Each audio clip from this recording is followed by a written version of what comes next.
Sige mga tao, matagal ko na itong sinasabi at inuulit.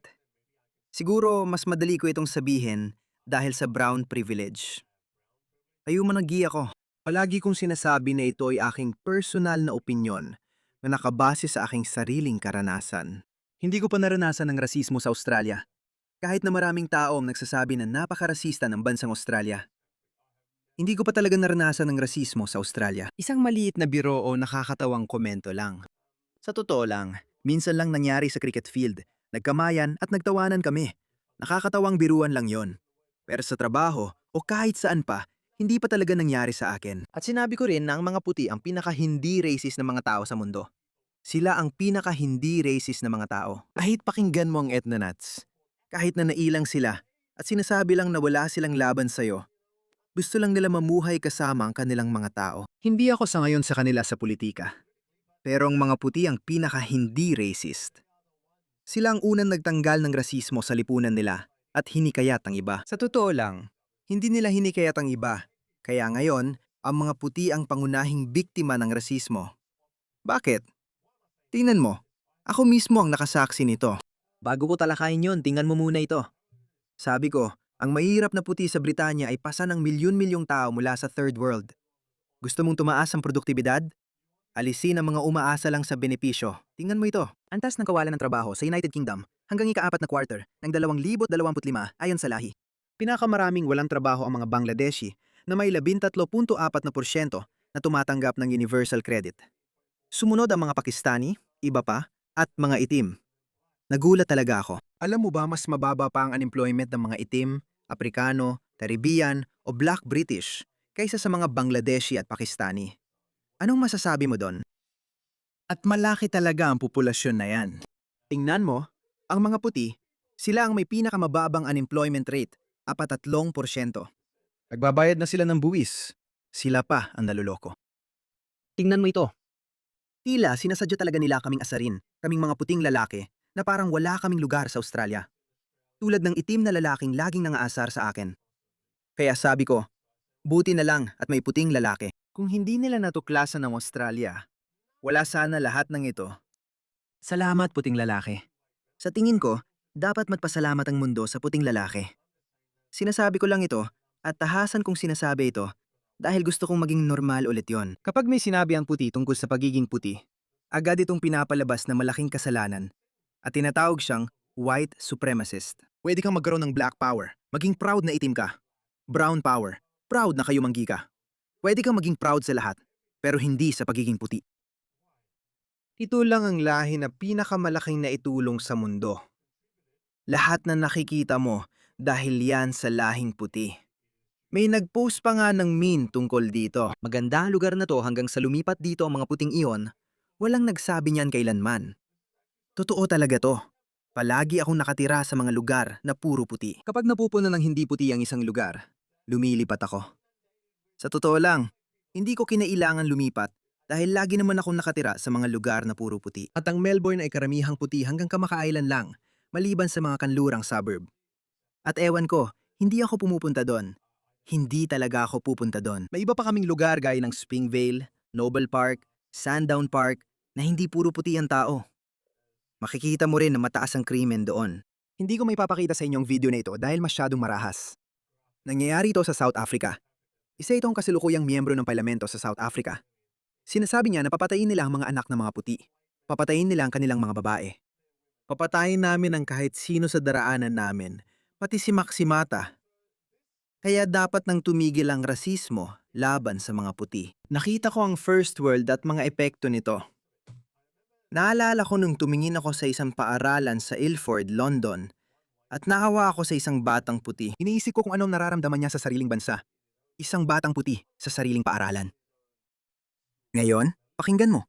Ano ang mangyayari? Pinalalaki ng mga puti ang anak nila ayon sa puting pagpapahalaga. Hindi rasista. Huwag magmalaki sa kulay ng balat. Huwag magsalita o maging marahas. Kilala ko ang mga puti. Matagal na silang lumayo sa karahasan. Mga 2 o 3 henerasyon ang nakaraan. Pero sa ibang kultura, hindi sila nagigising ng hindi binubugbog ang kanilang asawa o anak. Hindi nila masimula ng araw nang wala yon. Kaya pakinggan ninyo ang kawawang puting babaeng Briton. Nakakaawa siya at ang mga puti sa pangkalahatan. Sinabi ng guro ng anak ko na hindi siya pwedeng maging biktima ng rasismo dahil puti siya, kahit na minoridad siya. Magsimula ka dito. Puti siya. Minoridad ang anak ko sa kanilang paaralan. Sa katunayan, siya lang ang nag-iisang puting batang lalaki sa kanilang klase. At hindi naman naging problema yon. Bakit naman magiging problema? Pare-pareho lang tayong dumadaloy ang parehong kulay ng dugo. Lahat tayo ay tao. Oo, ito yung mga walang kwentang pagpapahalaga na itinuro sa amin at ganito ang kinalabasan. Maraming tao, o akala ko lang. Umuwi siya kahapon at ikinuwento na pinalibutan siya ng grupo ng mga lalaking iba't ibang lahi at sumigaw ng chicken skin sa anak ko. Sinabi niya sa akin na natakot siya at nananib ang pakiramdam niya. At nang sa wakas ay nakalabas siya sa bilog na iyon, tumakbo siya papunta sa isang guro, gaya ng itinuro ko sa kanya. Sinabihan ko siya na gawin yon. Kapag napunta siya sa sitwasyon na natatakot siya, tumakbo siya sa isang guro at sinabi niya sa gurong yon. Sa tingin ko, nagiging racist sila sa akin. At alam mo ba kung anong sinabi ng guro? Hindi niya hinanap ang mga batang gumawa noon. Hindi niya sinubukang pasayahin ang anak ko. Hindi niya inintindi ang nararamdaman niya. Ang sabi lang niya, puti ka naman. Hindi ka raw pwedeng maging racist sa puti. Kaya hindi muna papasok ang anak ko hanggang walang pagbabago. Walang magbabago. Nabiktima siya ng rasismo at verbal abuse. Nang humingi siya ng tulong sa guro, sinabi ng guro na hindi mahalaga ang nararamdaman niya dahil siya ay puti. Kaya kinausap ko na ngayon. Kailangan nating baliktarin ang ganitong kalakaran mga pare. Ito ang sinasabi ko. Pasensya na. Kailangan ninyong gawin ito. Ano ang sabi ni Cersei Lannister sa Game of Thrones? Kapangyarihan ay kapangyarihan. Dapat mo itong kontrolin muli. Hawakan mong kapangyarihan dahil ito ang magtatakda kung paano mo isasakatuparan ng iyong pinapahalagaan. Sa kapangyarihan, may kasamang karahasan. Hindi ako tumutukoy sa mga individual na tao na kumikilos ng sila-sila lang. Ang tinutukoy ko ay sa politika. Dahil si Max Weber, ang pilosopo noong unang bahagi ng ika-20 siglo, sinabi niya na tanging ang estado lamang ang dapat may monopolyo sa paggamit ng karahasan. Tanging ang estado lang ang maaaring magpasya kung kailan at gaano kalaking kapangyarihan o karahasan, gaano kalaking kapangyarihan ang gagamitin mo, at gaano karaming karahasan ang gagamitin mo. Sa ngayon, ang lahat ng karahasang ito ay nangyayari sa isang panig lamang. Ang mga nananalakay na gang na ito ay gumagamit ng karahasan laban sa mahihirap na puting bata na may ibang pagpapalaga. Para sa kanila, huwag maging racist. Itigil lang ang pagiging racist. Oo, sinabihan ng mga puting bata na huwag maging racist. Tumigil sila sa pagiging racist, pero may nakalimutang magbigay ng abiso sa lahat ng ibang mga batang galing sa ibang lahi. Iniisip ng anak ko ang paglipat sa ibang paaralan, pero natatakot siya. Wala siyang tiwala sa kahit sino. At ngayon, ako na lang ang natitirang nagpapaliwanag sa kanya na dapat niyang pagkatiwalaan ang mga guro na nandoon para protektahan siya kahit hindi naman nila ginawa. Kaya homeschooling na lang ang natira kong opsyon para hindi matakot ang anak ko. Ibig sabihin, hindi ako makakapagtrabaho. Dahil ito sa aksyon ng guro, hindi ko sinisisi ang mga bata. Alam mo, kailangan turuan ng mas maayos sa mga bata. At ang mga taong dapat gumawa niyan ay ang mga matatanda, ang mga nandoon para protektahan tayo. Pero hindi nila ginawa. At dahil sa ginawa ng gurong iyon, naapektuhan na ngayon ang buong buhay ko. Naapektuhan na rin ang buong buhay ng anak ko. Masama ito at sigurado akong hindi ito nag-iisang kaso. Ipapasok ko ang anak kong babae sa paaralang. Karamihan ay puti ang mga estudyante. Mga puti. Kagaya ng sinabi ko, pasensya na. Hindi ko gusto ang mga kulturang hindi puti. Hindi ko talaga gusto. Ako ay isang YouTuber. Ako ay kayumanggi. At sinasabi ko yan, okay? Sinasabi ko ito bilang isang kayumangging lalaki. Hindi ako white supremacist. Hindi ako white supremacist dahil hindi ako puti. Panuurin at pakinggan mo ang video na ito. Maputing balat, asul na mga mata, at blondeng buhok. Tingnan mo. Hindi dapat pagtawanan yan. Isipin mong sabihin yan. May itim na balat, kulot na buhok, itim na mata. Isipin mong may puting tao na nagsabi niyan. Baka kansila ang taong yon at hindi na magkakatrabaho. Pinabago na natin ang kultura ngayon. Malamang magiging bayani sa social media ang taong yon. Magpapalunsad ng fundraiser at yayaman. Pero tingnan mo, pati itong puting babae. Panoorin natin reaksyon niya dito. Uy, ang Lord President, puti! Ang maestradong Clark at lahat ng hukom sa mataas na korte ay puti.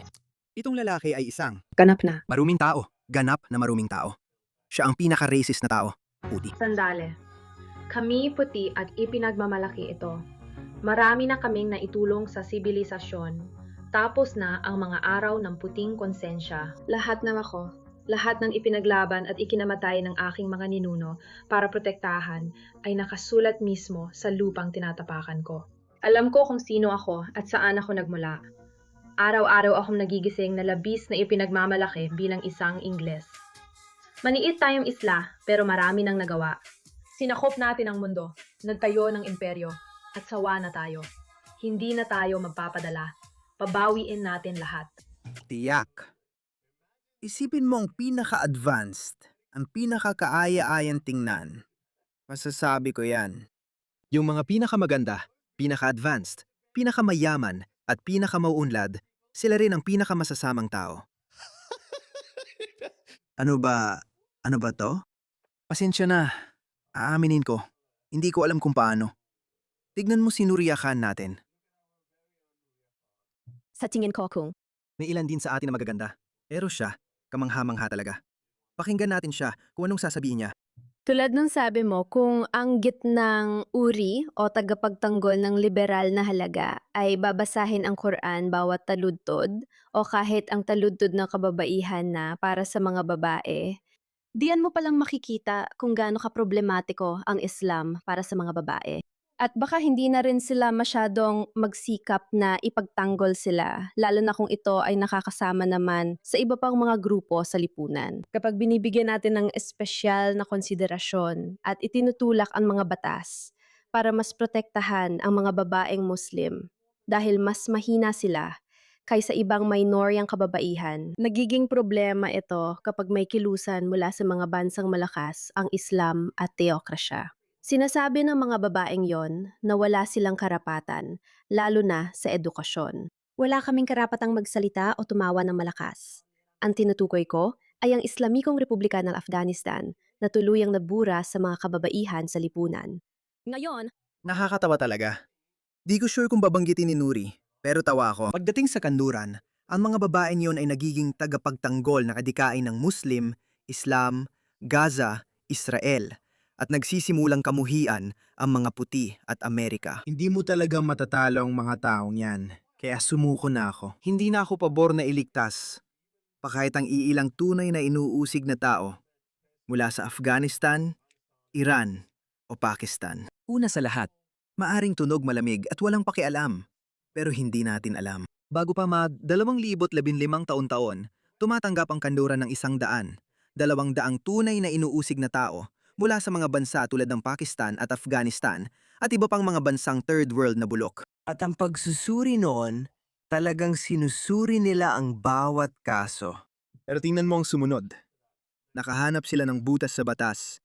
Uy, tumatanggap kayo sa ngalan ng pagkatao. Paano kung dagsahin namin ang baybayin ninyo ng mga tao? Paano yan? Malulunod kayo sa dami ng kaso at may hirapan ng matukoy ang lehitimo. Kaya, pasensya na, puno na ang kanluran. Hindi na namin kayang alagaan ng kahit sino, kahit pa ang mga lehitimo. Pasensya na. Kasi gaya ng sinabi ko, kapag dumating ang mga taong ito, hindi pa rin sila tapat sa kanluran. Kakaunti lang sa kanila ang tapat. Kakaunti lang, pero sa totoo lang, hindi marami. Dahil namulat ang mga mata ko nang makita kong maraming dating Muslim. Maraming dating Muslim naggalit sa Islam. Pero ngayon, sila na ang pinakamatinding woke na mga tanga sa lahat ng panahon. Pro-Gaza sila, anti-puti sila, anti-kanluran sila. Okay lang sa kanila ang mga asylum na ito, ang mga pekeng asylum seeker na ito.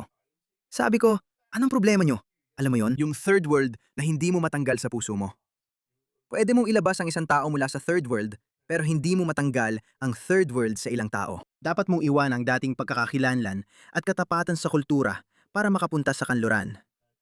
Kung di mo kaya, umalis ka na lang. Di obligadong tanggapin ng kanluran ang mga taong ito. pwede kang mabuhay ng komportable sa UK bilang isang babaeng puti sa gitnang ure at isipin na ang problemang ito ay sa mga teokrasya lang nangyayari. Ito mismo ang mangyayari dito kung hahayaan nating magwala sila. Sa tingin mo rin ba na sa ilang bahagi ng komunidad ng Muslim, ang mga babaeng puti ay parang malaya para sa lahat? Na para bang ginagawa silang kakaiba o espesyal dahil meron silang, alam mo na, access. Dahil hindi sila nagsusuot ng hijab o burqa o hindi sila Muslim, pero dahil din sa laganap na kultura ng pornografiya. Ayokong aminin, pero talagang oo. Ang ibig kong sabihin, nagsisimula ito sa ugat. Halimbawa, kung mapunta ka sa mga usapan sa locker room o kwentuhan, sa mga grupo ng mga batang Muslim na lalaki, makikita mo na agad kung paano nila minamaliit ang mga puting babae sa paningin nila. Sa madaling salita, alam mo na, pwede tayong makipaglandian at mag-enjoy kasama ang lahat ng mga babaeng ito. Pero sa huli, magpapakasal tayo sa isang mabuting asawang Muslim. Ganyan din kadalasan ang ginagawa ng mga batang Muslim na lalaki, pati na rin ang mga batang British Muslim na lalaki kapag gusto nilang mag-enjoy. Iyan ang klase ng, gaya ng sinabi mo, kahit na ito ay porn, ang resulta ng porn ay mas lalo silang naging fetish, pati na rin ang Islam. Sa kasaysayan ng Islam, may mga ekspedisyon kung saan hinihikayat ni Muhammad ang mga tagasunod na sakupin ang mga bagong teritoryo at bihagin ang mga babaeng may blonding buhok. Oh, sinabi yun ni Muhammad. Hayaan mong ibigay ko sa iyo ang halimbawa na yan. Gumawa ako ng buong video tungkol dito. Sa tingin ko, naging viral ito. Ito ang talatang Qur'aniko na iyon. Tingnan mo ito. Kabanata Siyam, talata 49. Sabi ng ilan, i-exempt mo ako at huwag akong ilagay sa tukso. May nagsabi, pahintulutan mo akong manatili sa bahay at huwag mo akong ilagay sa tukso. Narito ang kwento sa likod ng talatang Qur'aniko na ito. Pinahayag ito tungkol kay Jad ibn Al-Kas na mapagkunyari. Sabi niya, ayokong makakita ng mga babaeng blonde. Kaya siya ay mapagkunyari. Kaya sinubukan siyang tuksuhin ni Muhammad. Ito ay dahil nung naghahanda ang sugo ng ala para sa labanan sa Tabuk laban sa mga Bizantino, sinabi niya sa kanya, Abu Wahab, hindi mo ba gustong magkaroon ng maraming babaeng Bizantino bilang mga alipin at mga lalaki bilang mga tagapaglingkod? Kita mo kung paano tinutuksan ni Muhammad siya? Tinutuksan ni Muhammad si Abu Wahab. Tara, mag-jihad tayo laban sa mga Bizantino at makakakuha ka ng maraming babaeng Bizantino. Sa ilang salaysay, binanggit pa niya ang mga babaeng blonde. Sinabi niya, sugo ng ala. Alam ng mga tao ko na mahilig talaga ako sa mga babae. Babaero rin siya at marami na siyang mga aliping sexual noon. Sinabi niya, kapag nakita ko ang mga babaeng Bizantino na Kristiyano noon, natatakot akong hindi ko mapigilan sarili ko dahil babaero ako. Parang ang daming mga blonding babae. Yehey! Sinasabi niya, Propeta Muhammad, tingnan mo ang harem ko. Marami na akong mga babae dito. Pakiusap, huwag mo akong tuksuhin sa kanila at hayaan mong huwag akong sumama. Sa halip, tutulungan kita gamit ang pera ko. Kaya sinabi niya, hindi ako sasama sa jihad. Bibigyan na lang kita ng pera. Huwag mo akong tuksuin sa mga blonding babae. Kaya si Allah na si Muhammad ay galit na ipinahayag ang talatang ito. May ilan, gaya ni Abu Wahab na nagsasabing, iliban mo ako at huwag ilagay sa tukso. Yan ang tinutukoy ni Nur Yahya Khan. Ginamit ni Muhammad ang mga blonding babae para tuksuhin ang ibang jihadi. Bumabalik ito sa kasaysayan ng Islam at pananaw ng propeta sa mga babaeng ito at kung paano ito nagpatuloy. At gaya ng sabi mo, lalo pang pinalakas ng pornografiya ang ganitong pananaw. Kaano mo sa tingin kalaganap ang mga ganitong pananaw sa kulturang Islamiko dito sa UK o sa kanluraning mundo? Hindi mo ba nakita kung anong nangyari sa kaso ng mga grooming gang? Talagang laganap ito, masasabi ko yan. Masakit man sabihin, pero totoo. Nakakagalit talaga na hindi pinansin ang aspetong yon ng mga pangyayari sa buong iskandalo ng grooming gang at pagtatakip. Kasi talagang konektado ito doon sa idea na sino ba ang pinaka-mahina o pinaka-vulnerabling bahagi ng lipunan na pwede nating puntiryahin. Sino ba ang tinuturo ng relihiyon natin bilang target natin? Doon nagtagpo lahat iyon, kaya hindi dapat mag-alala kung tawagin kang racist o Islamophobic. Diyan mo kailangang harapin ang problema ng direkta dahil labis nilang pinupuntirya ang isang partikular na grupo ng mga vulnerableng kabataan. At palaging sa Islam, kababaihan at mga bata ang alam mo na unang nagiging biktima. Sige, ano ang dapat gawin ngayon sa United Kingdom? Anong solusyon dito? Ipa-deport! Ibalik sila sa pinagmulan nila. Hindi sila nababagay dito. Pasensya na mga kaibigan, hindi talaga sila nababagay dito. Masaya akong kabilang sa kanila at nagpapasalamat na dumarami na ang dumalantad na yon. Pero masaya ako na isa ako sa mga tinig ng pantutol na nagsasabing talagang kailangan nating higpitan kung paano parang pumapasok ang Islam sa bawat aspeto ng lipunan dito. At ang dami ng pagpapalugod na ginagawa natin itong mga nakaraang dekada ay nagdala sa atin sa puntong ito na ngayon. Sa totoo lang, kung magpapatuloy ang mga bagay sa ganitong paraan. Kaya ang gobyerno ay Gawin nating matakot ulit sila sa puting tao. Sa tingin ko, yun lang ang tanging solusyon. At sa puting tao, Ang ibig kong sabihin ay Britanya. Sa kasaysayan, kultura, lahat ng bagay na British. Gawin mong katakutan nila ito. Gawin mong matakot sila. Napapanggap lang sila gamit ang karahasan. Kung natatakot sila sa kanluran, kung natatakot sila, kung may respeto man sila sa lipunang British o sa mga halaga nito, hindi sana ito nangyayari sa mga kalsada ninyo. Nagsisimula na itong mangyari sa Melbourne. Kailangan nilang matakot. Kailangan nilang matakot sa lahat ng bagay. Tapos tingnan mo. Tingnan mo, nandun din ang pulis. Wala silang pakialam. Walang takot kahit kaunti. Walang respeto. May mga tao na nagsasabi na ang mga problema ng medieval ay nangangailangan ng mga parusang medieval.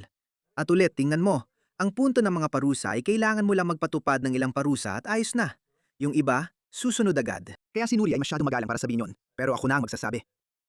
Ang karahasan sa kababaihan at batang babae ay ituturing na kasing bigat ng terorismo at pambansang emerhensiya.